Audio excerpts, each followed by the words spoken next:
So I would like to invite Mr. Varun Vaid for the upcoming presentation. He heads the Textile and Apparel Strategy Practice at Wazir Advisors. He possesses more than 2 decades of experience covering manufacturing, marketing and consulting domains.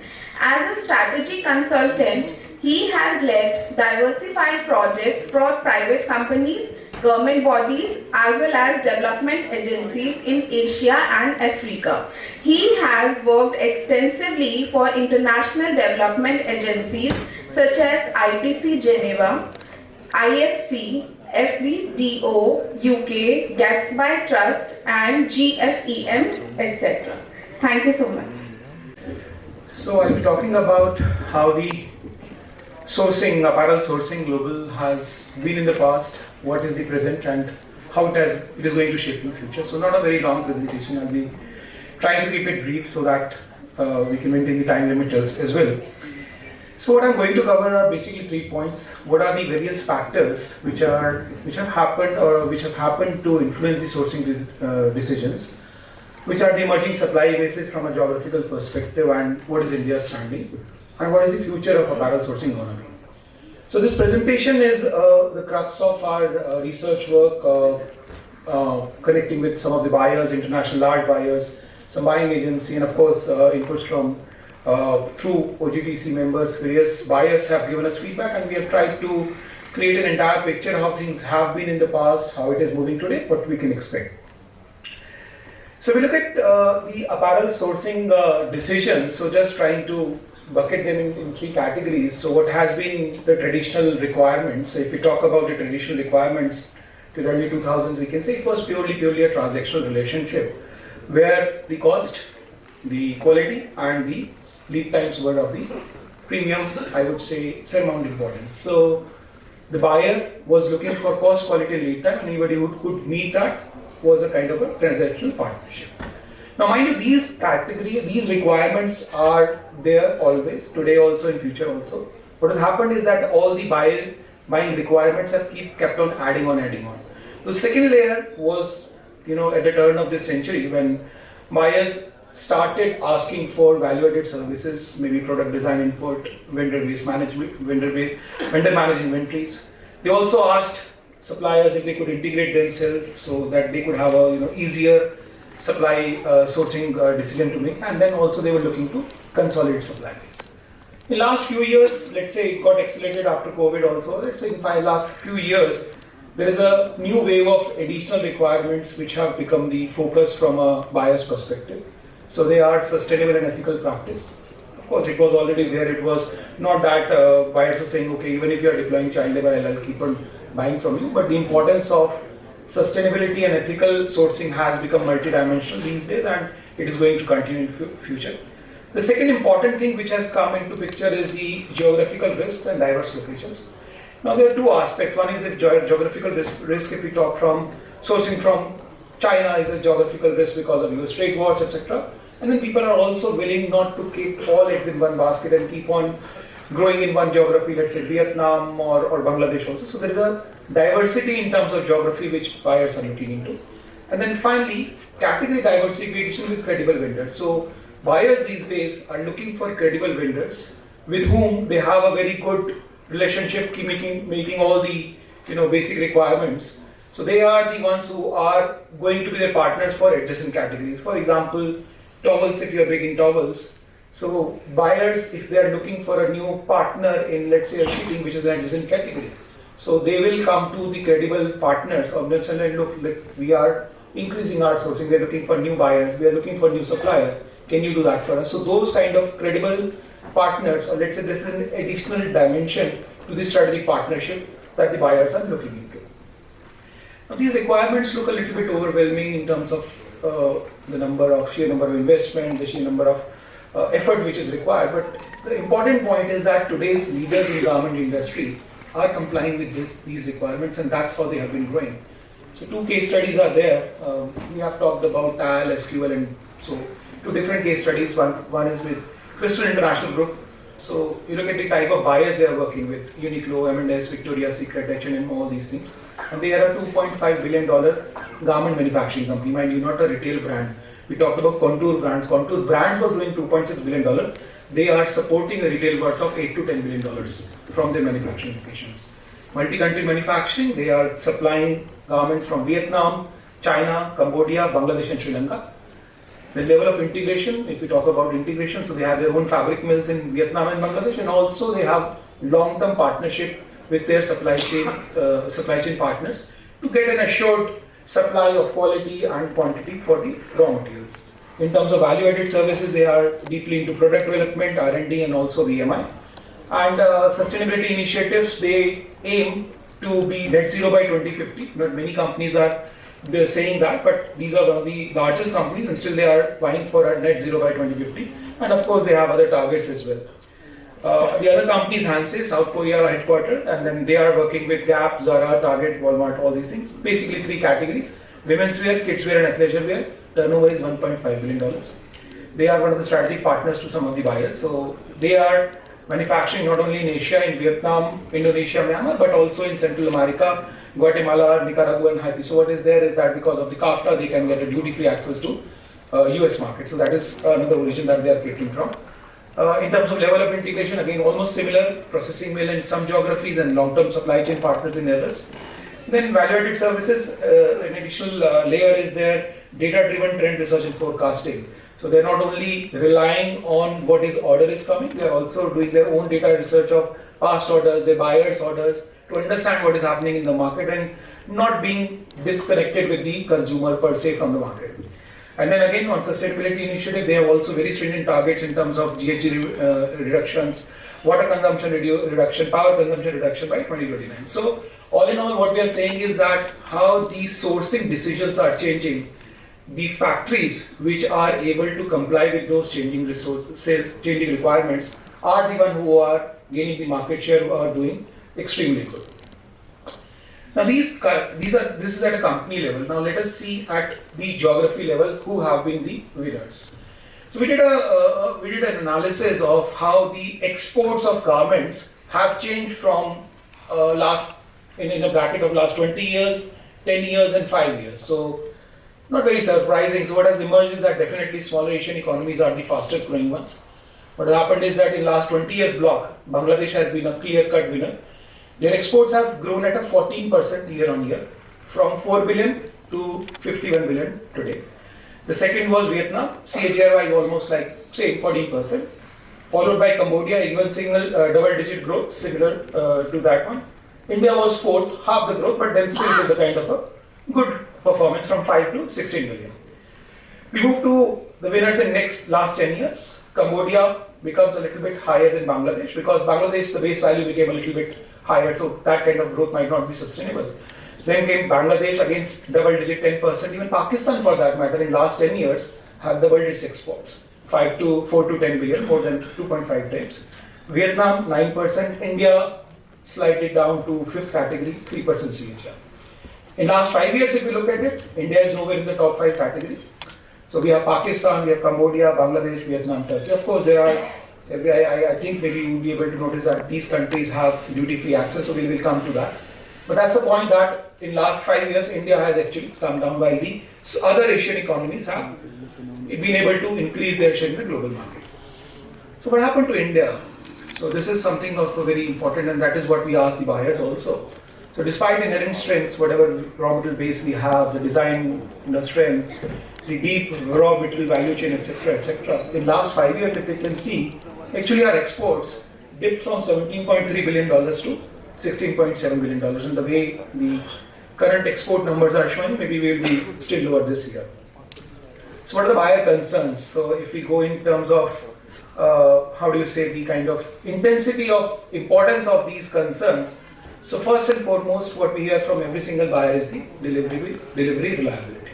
So OTIF is something which was mentioned in one of the panel discussion. So reliability is the biggest concern at a single level, at a single product.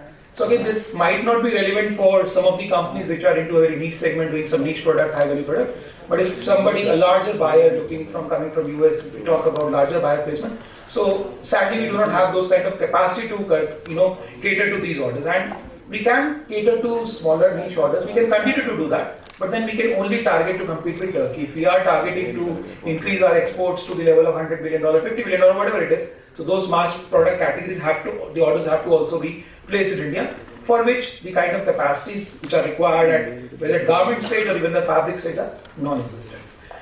Then the material diversity, again a big challenge. So buyers perceive India as a cotton based destination. So most of the order placement are happening in the cotton category.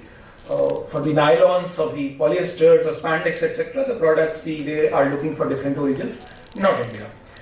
Product range, again, we talked a little bit about that. The kind of product range, whatever we manufacture, have a market, there is no doubt about it. Still we are doing $16-17 million. But beyond that, if we want to diversify, winter wear is absent, inner wear we are not very great exporter. Western suits is one category which we have not touched. Outer wear is again, we are not very competent in. So there are many such categories where our diversity, there is a kind of a question mark on the overall competitiveness. So that's also a big hurdle. And then value-added services, like the kind of approach the companies. I just showed you one example where there's a company has a complete data-driven research center on the trends. So I would say that most of the companies in India are not thinking in that direction. And then of course, one concern is that a lot of our competitors have a duty-free status. So that is not an inherent issue. It might be taken care of with FTA with UK. It may happen one day with EU also. But it is what we have to live with. So these are the cards we have been dealt with. So, but the other 6 is something that we can do about it. So that's past. What is going to happen in future? What is happening right now? So if we talk to buyers and we ask them that what is on your mind today? So 6 themes are there on their mind today. Strategic partnership for consolidation. I'll spend maybe 2 minutes on each, having a single slide on that. Sustainable and ethical sourcing. Since morning we have been talking a lot about that. Diversifying origins, digitalization, nearshoring and circularity. So these are the 6 themes which will drive the sourcing landscape in next 5 to 10 years. So going one by one, if we talk about strategic partnership. So the idea of strategic partnership is, one way from a buyer's perspective, is also consolidation.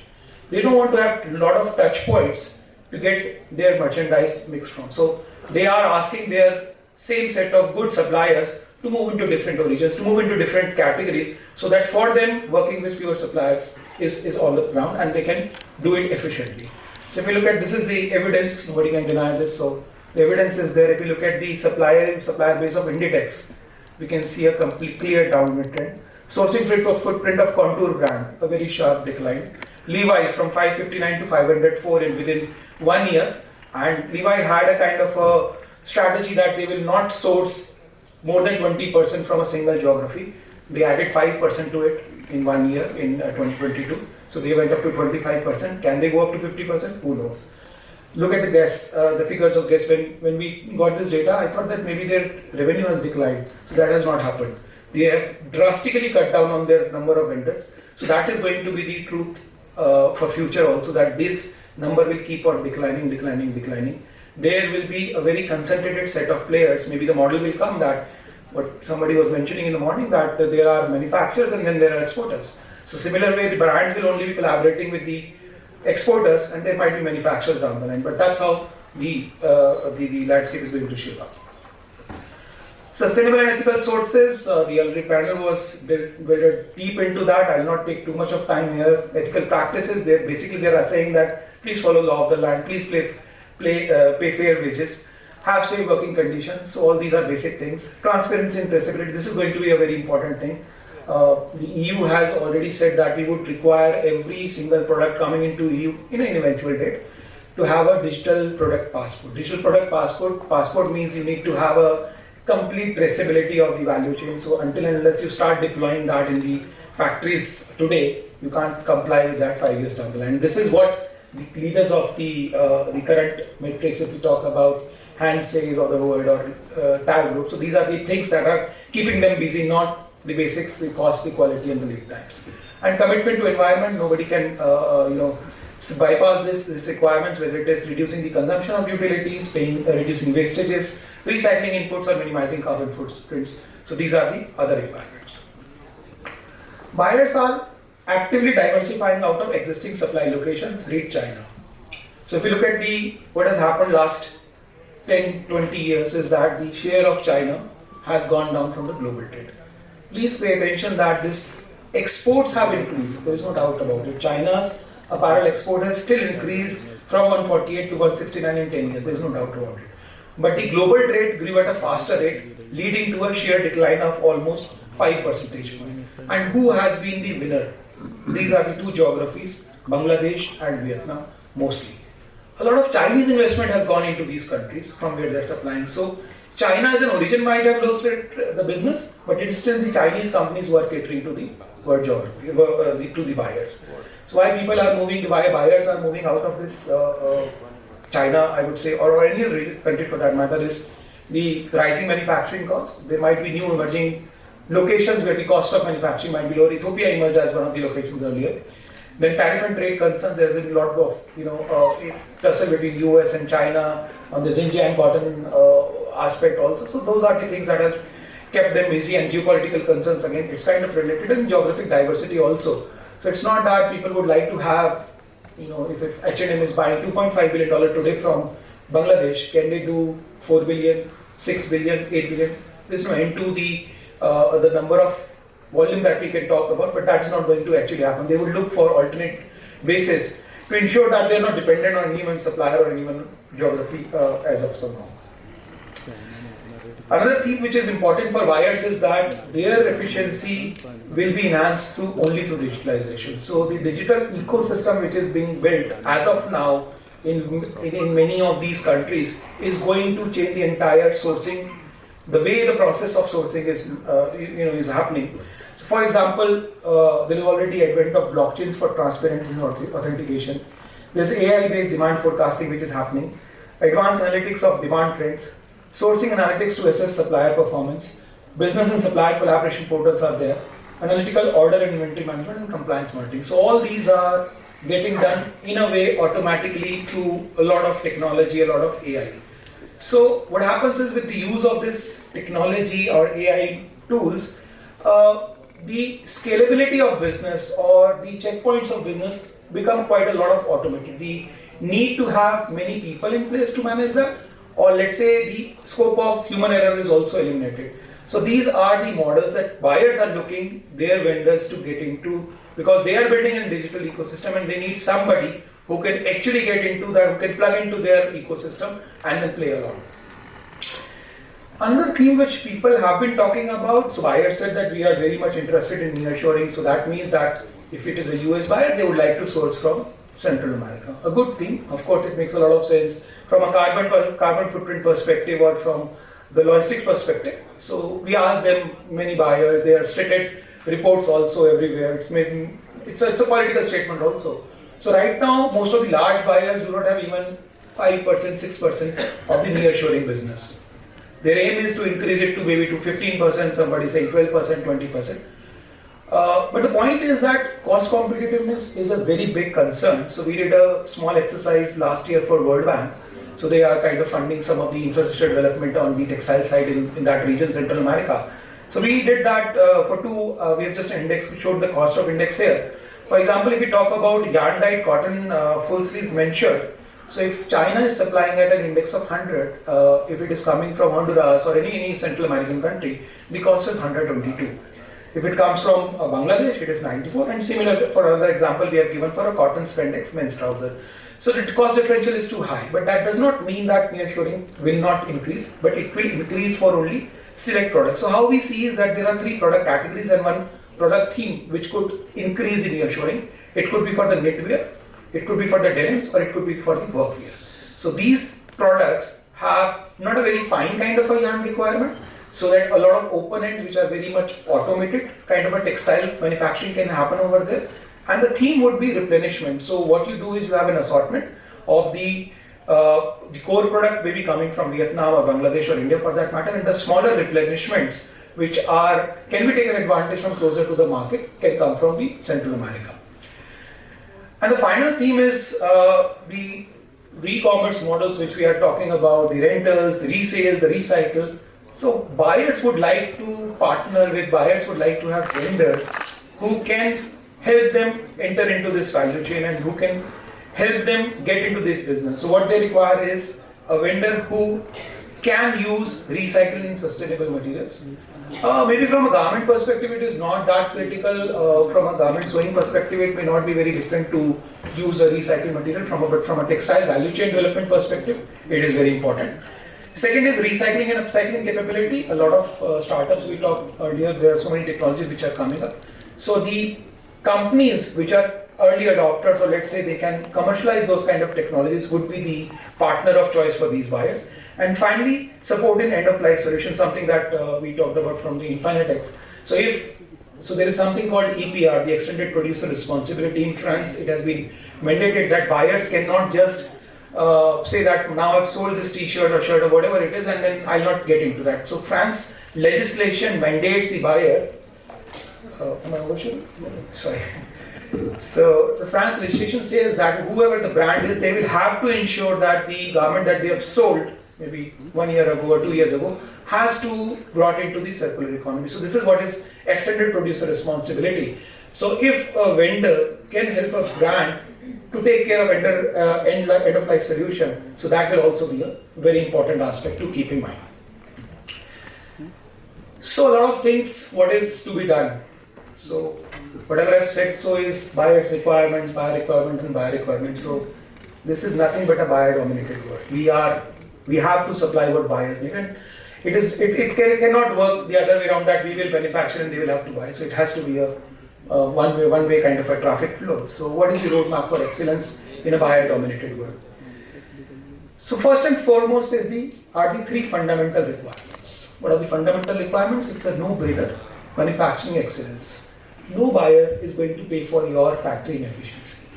If you are using more fabric, if you are paying more SAM cost, you are having wastage of utilities or whatever it is. There might be a new factory coming up either in India, either in Bangladesh, either in Ethiopia, which will actually take away the business from you. So manufacturing excellence is going to be the central pillar. It has been there for ages, but somehow it has been that, the business was good, so people have been working the way they have been, but manufacturing excellence has to be the focus. That's the first thing. Second is ESG compliance and digitalization.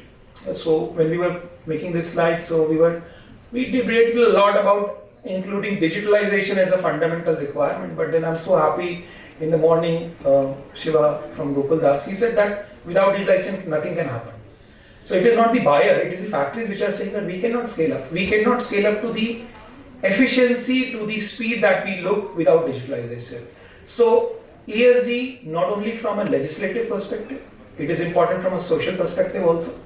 Digitalization from a scaling up perspective, and then manufacturing excellence. So these are the fundamental requirements for any business to survive now. Whether you are a $1 billion, whether you are a $1 million or $100 million, whatever it is, these are the three things that you have to keep in mind. 5 years down the line, 10 years down the line, this will not be a point of discussion. This is cost, quality and lead time. So if you are able to meet that, then only we will talk business. So those are the three fundamental requirements. What next? What is the next layer? Next layers we can say are pivotal requirements. Pivotal requirements, again three. Buyers want virtual or actual integration. So if you can have your own fabric mills, well and good. If you can have long-term supply chain partners which can work as a kind of a hub and spoke model with you, that is the requirement. So you need to have a strategic tie-up with your supply chain partners who can assure you of the raw material quality and consistency and timeliness, so that the excuse to the buyer doesn't go, I couldn't get the fabric from your nominated mill in due time, so that's why the delay is there. Second is design and product development. Like we were talking about the early presentation from Fashion Snoops, they talk about a lot of inputs from design, so the way sustainability is moving, so that's a kind of a bigger theme. So again, similarly, that will trickle down into the design and product development. So our hit rate as a country, I'm talking about, from a new product development, clicking with the buyer is not that great. But we cannot continue to do that if we want to take away business from countries like Turkey, who are known for their design prowess. So we need to build a kind of a very dedicated design and product development capability to cater to that part of the business. Third is again a kind of a subjective. It could, receive a lot of comments or observations. So multi-country location is the way to go. Now, the problem is that, again, we discussed in morning that smaller businesses have a very small business, 200 crore. I'm talking from billions, I'm coming down to 200 crore. 200 crore is not less by any measure. But then, can we go into other country? Is it required to go? So the answer is that, first of all, are you big enough in your own category? Is 200 crore of your particular business coming up to 50% of the business buying category globally? Or is it only 5%? If it is only 5% or 2%, then you are still not big. There is enough ample room to grow. And if you are looking for multi-country, you can also talk about multi-location within India also. There are different locations. For example, you go to Madhya Pradesh, there is a set of big incentives which are available, but most of the people would like to expand within their facility premises nearby where they are rather than exploring new locations. So that is something buyers are asking, that you give me competitive. Look, if you put up a factory in Bangladesh, I can take duty free into EU. If you're putting up a factory in Guatemala, I can take duty free into US. So these are the questions which buyers are asking companies with whom they are looking to partner in the long term. And that's how we see is the ultimate goal is to become a strategic partnership.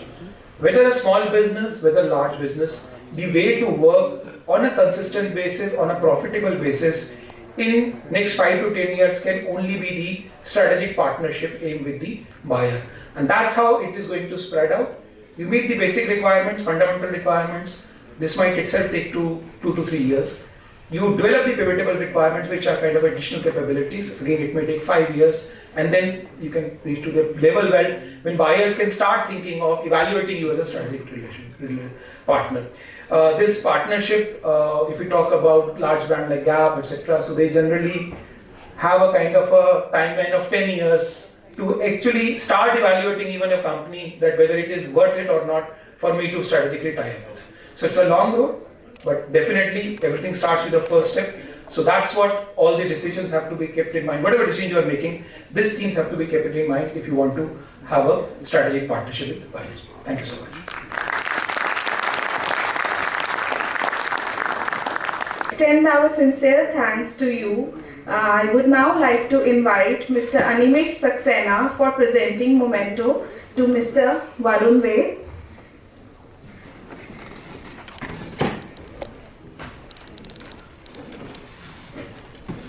So can we have a round of applause?